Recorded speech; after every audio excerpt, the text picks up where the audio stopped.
அஸ்ஸலாமு அலைக்கும் வரஹ்மத்துல்லாஹி வபரகாத்து.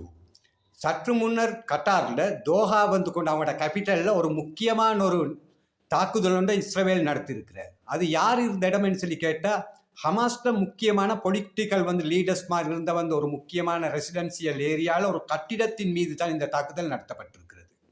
அந்த காட்சிகள் கொண்டு வெளியாகி பரபரப்பை இன்றைக்கு உலகளாவிய ரீதியில் கொண்டு நடத்தி கொண்டிருக்கிற இந்த நேரத்தில் இஸ்ரேலிய ஏர்ஃபோர்ஸ் பாம்ப்ஸ்கள் மூலம்தான் அந்த கட்டிடத்தின் மீது அந்த தாக்குதலை நடத்தியிருக்கிறது.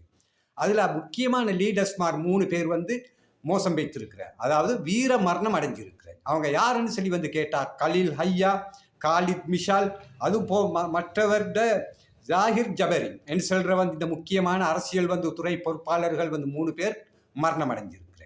இதையொட்டி கட்டார் அரசு இதுக்கு கடுமையான கண்டனங்கள் தெரிவிச்சிருக்கிறது மட்டுமல்லாமல் இஸ்ரேலிய ஆக்கிரமிப்பை செல்லியே கொண்டு உலகளாவிய ரீதியில் கொண்டு பல நாடுகள் கொண்டு இப்போ இன்றைக்கு இஸ்ரேலுக்கு இன்றைக்குள்ள நிலையில் பல நாடுகள் எதிர்ப்பு தெரிவித்து கொண்டு வார. ஸ்பெயினினுடைய பிரதம மந்திரியும் இஸ்ரேல் மீது வான்தட, தரை மற்றும் கடல் மார்க்கமாக இஸ்ரேலுக்கு தடை ஒன்றை கொண்டு அந்த நாட்டு அரசாங்கம் விதிச்சிருக்கு. இந்த நாடே ஸ்பெயின் நாடு, இது முஸ்லீம் நாடல்ல, ஒரு கிறிஸ்டிய நாடு. ஸ்பெயின் விதிச்சிருக்கிற இந்த நிலையில் இஸ்ரேலினுடைய இந்த ஆக்கிரமிப்பு, இந்த பட ஐடிஎஃப், அதாவது இஸ்ரேல் ஏர்ஃபோர்ஸஸ் தோஹாட கொண்டு ஒரு இறையாண்மைக்கை இது ஒரு அச்சுறுத்தல் ஒன்றை கொண்டு உண்டு பண்ணியிருக்கிறேன்.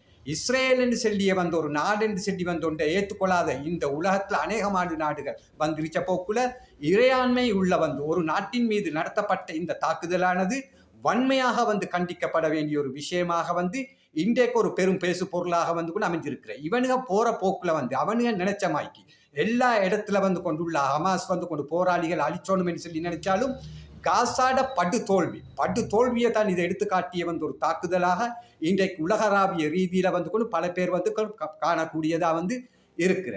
இந்த தாக்குதலை ஒட்டி இன்றைக்கு அவர்களுடைய சிவிலியன்கள்கிட்ட கொண்டு, அதாவது பொதுமக்கள் மரண வீதம் அந்த இடத்துல எவ்வளவு நடந்திருக்கிற மேலதிக விவரங்கள் கொண்டு இன்னும் வராத நிலையில இன்னொரு அவரோ 2 அவரோ கொண்டு பெய்தத்துக்கு பிறகு முழு விவரங்களோட மீண்டும் இன்னொரு காணொலியில் உங்களை நான் சந்திக்கிறேன். அஸ்ஸலாமு அலைக்கும், வணக்கம்.